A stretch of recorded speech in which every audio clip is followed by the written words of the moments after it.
Hello అండి. అందరికీ నమస్కారం. ఈరోజు 'బిగ్ బాస్‌లో' నేను అనుకుంటున్న ఎలిమినేషన్ దివ్య. ఎందుకంటే నేను ఎప్పటినుంచో చెప్పుకుంటూ వస్తున్నాను. ఎవరైతే యారగెంట్‌గా ఉంటారో వాళ్ళకున్న హోదాని, వాళ్ళకి ఉన్న ఇప్పుడు అవైలబిలిటీ ఏవైతే ఉన్నాయో, వాళ్ళకున్న ఫెసిలిటీస్‌ని ఓవర్‌గా ఎక్స్‌ప్లాయిట్ చేసేసి మనమే చాలా ఎక్కువగున్నాం అది ఇది అనేసి ఎవరైతే పొగరుగా అది ఇది చేస్తారో వాళ్ళు ఖచ్చితంగా in life or in 'Bigg Boss' show they can not survive.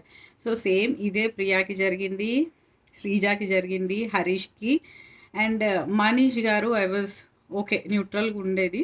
So, the same thing has happened. వాళ్ళు చాలా పొగరుగా ఉండడము, దివ్య గూడా ఫస్ట్‌లో వచ్చింది. శ్రీజ సరిగ్గా మాట్లాడట్లేదు అన్నట్టు చేసింది. But she is also doing the same. And బర్నీ గారిని ఒక్కడినే ఎంచుకొని ఆయనతోనే ఉండడం అదొక గేమ్ లాగా చేసింది.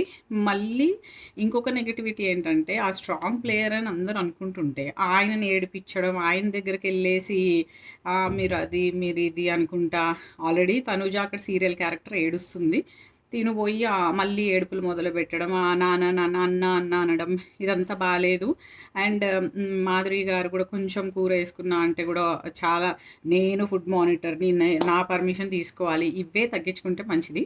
సో, తగ్గించుకునే ఛాన్స్ టైం అయిపోయింది కాబట్టి, నా అంచనా ప్రకారం Divya will be eliminated today. Let's see what happens in the night. Okay. మీరు మీరు మీరు ఎవరు అనుకుంటున్నారో మీరు కూడా చెప్పండి. I will try to know I will know that. Thank you.